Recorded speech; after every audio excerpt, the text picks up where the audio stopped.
What's up guys, it's January 12th, we're back for another video. Today I'm going to take you everything that I know, that I teach, and that I look for in the squat. So I'm going to take you through my mobility, my warm-up, and everything from the setup of the squat to the action, to the sets and the tempo for any and every range of what you might be using the squat for. So I hope you can put this into practice and see some results and make your squat better. Mobility, number one. If we don't have mobility, we don't have our squat. We have to mobilize all our joints, activate our muscles, and generate blood flow through the body, especially through the glutes, hamstrings, quads, knees, ankles, and hips. Okay, so here we go. Here's my mobility warm-up pre-squat.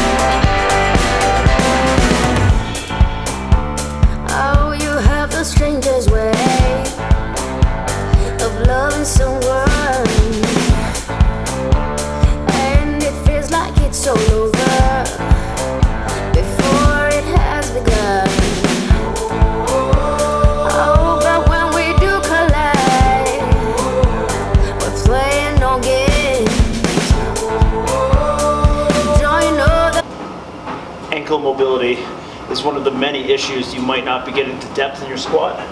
So here are two of my favorite ankle mobility drills.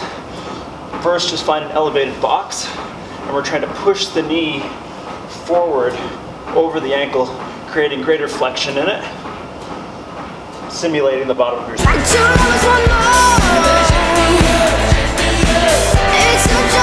Number two would just be taking a plate. I'm taking a 25-pound plate, and all we're doing is just kind of working it down, pushing down on our knees, once again creating greater flexion.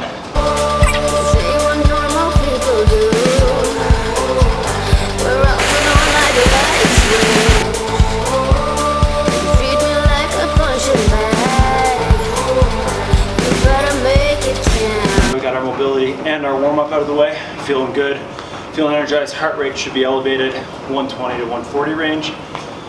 Then we're going to slowly bring it down as we go into our set. So first and foremost, we need to talk about setup. So setup for me is barbell below shoulder height.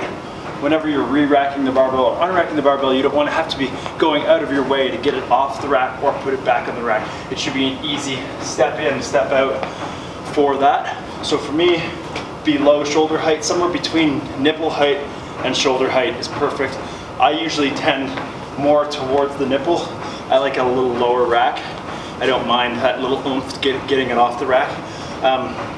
Next, we're going to talk about bar position and grip on the bar. Okay, so for me, you want as narrow of a grip as possible.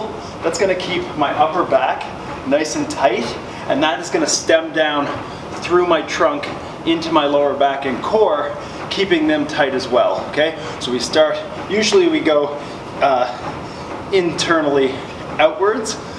This time for the squat, I like to think of it as start up top and work down the chain to tighten things up as we brace and get ready to squat. So you'll see here, my setup is about a finger width inside the knurling, okay? And then I'm going to go through and get it into my traps on my back. So that is my cushion right there, is my traps. Everything's engaged, shoulders are pinned back. I'm gonna step back with the bar, okay? Next, guys, we're gonna talk about stance. For me, stance is just outside hip width, okay? Toes are slightly cued out, probably like 2 minutes after 12 and 2 minutes before 12. Okay, not very much, very slight angle, 1 degree, maybe 2, okay?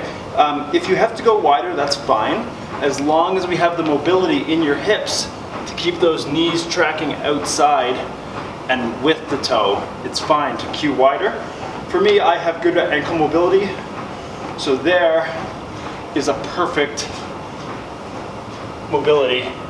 All right, now that we've got our positioning down, and normally you'll always squat facing into the rack. It's just easier getting it off the rack and putting it back. I'm squatting this way for video purposes only. Okay, next we're going to talk about breathing and bracing. So for the bracing part, we've already got the top part done. So we've got our shoulder, our hand grip nice and tight to our shoulders, keeping our upper back nice and tight. Then from here, all I'll do is I will take a big breath in. I'll engage my abs, bracing out against my abdominal wall. Squeeze my glutes and then push my hips back to activate the glutes right away. Okay, so that is the first step. So big breath in, push out against the abdominal wall, bracing my entire core. Get those hips back and activate it, ready to get into the squat. That first point of hips back brings us into our action. So the first movement of the squat is our hips back. We want to keep our weight distributed evenly through our full foot, but you predominantly want to push through the heel to get more glutes and hamstring activation. But you still want to spread the floor with your full foot. There's, like, I've seen some people squat through the heels solely, like heels are coming, toes are off the ground. That's completely fine if that's what you're used to, but you're going to get more activation out of your quads if your toes are engaged with the floor. So we do want to utilize it as a compound movement. We want to utilize as many muscle groups as we can to push that weight, correct? So we want to spread the floor with our feet, push the hips back, drive down, keeping our core tight, and all the way up and through. Okay? So one more key tip is when we're going down, we want to externally rotate those knees. So you see how my knees are just aligned right now? We want to externally rotate those knees, pushing the hips back, keeping those knees tracking over the toes and in line with the ankles, keeping our glutes turned on, and the main power and driver of the squat activate. Which brings us to our next point. Anything above 90 degrees is unacceptable. If you can't get here because of injury, you need to fix that first. If it's a mobility issue, go see a physio or a personal trainer to help you get the drills, to get the mobility, to get you into that bottom position. This is 90 degrees, guys. Right there, we see that. Hip crease in line with the knee. That is your 90-degree squat. Ideally, you want the hip crease coming below the knee to stretch the glute, hamstring, and quad even more. So with the squat, just like everything else in the gym, we go strength is reps 1 through 6. So we're gonna go heavy for between 1 to 6 reps, okay? If we wanna build muscle and work hypertrophy, we're gonna do about 8 to 12 reps, okay?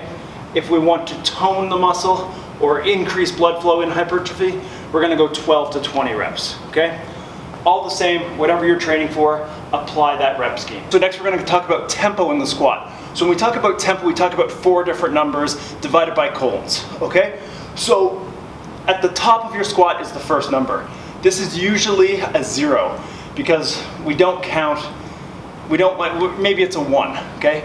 We want to count your setup time or as you're starting the rep. So most of the time we just put a 0 there. The next one is your eccentric loading phase of the squat. So this for me changes all the time. We want to create different stimuluses by incorporating different tempos into the squat. So right now, let's say I'm doing a 0-3-0-1 squat, okay? That's gonna look like this. I'm gonna set up, 0 at the top, 1, 2, 3 down, up as quickly as I can, 1 second pause at the top to reset, 1, 2, 3, up as fast as I can, okay? Or we might have 0, 1, 1, 3, 1, okay? Which looks like this. 1, brace at the top, down as a 1, 1, 2, 3 second hold, up, 1, 1, down, 1, 2, 3 second hold, up, 1, okay? Different tempos will give you different stimuluses depending on what you're training, okay? Mix up your tempos all the time. Oh, it's like the wise man said, the love is for no one. Love is a blind man who must be set free. 2 hours on the floor, a band-aid on the sore. 2 lovers, 1 more. It's a jobless situation, but we do it again. 2 hours on the floor, band-aid on the sore. 2 lovers, 1 more. Oh, it's a jobless situation, but we do it again. So we've come to some bonus equipment. This is not a necessity for any squat that you ever do, but can help depending on what you are doing.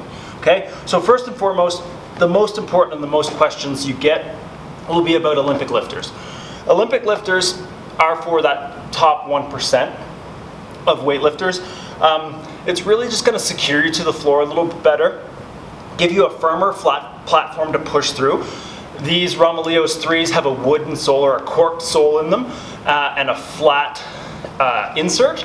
So they come with a competition insert and your everyday lifting insert. These are your everyday ones, and you can see they have they're a little bit thicker than the competition ones, but not very much. With the cork sole and an 8mm heel raise, which just puts you in a better position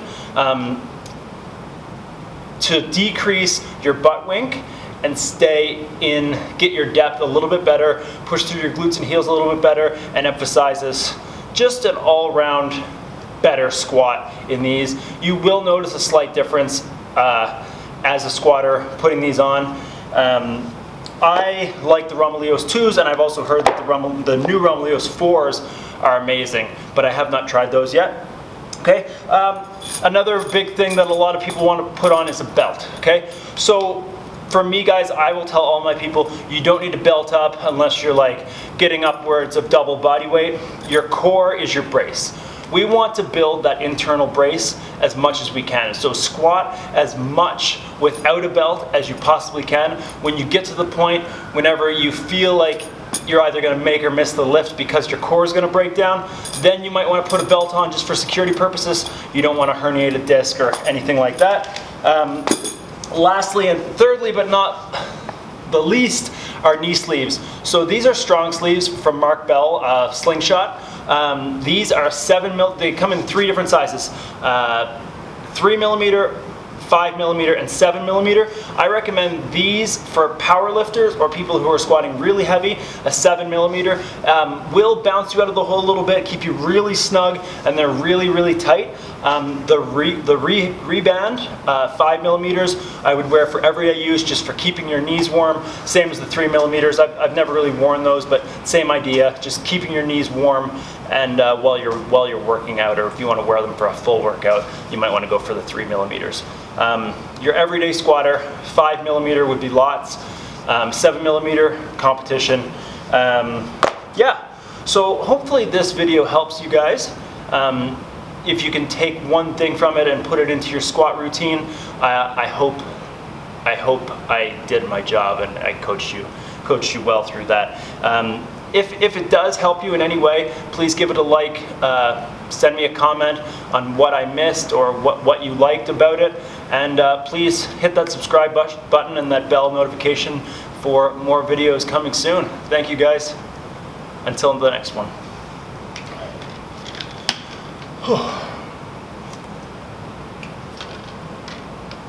That was a lot of squats. My legs are jelly after snowboarding yesterday.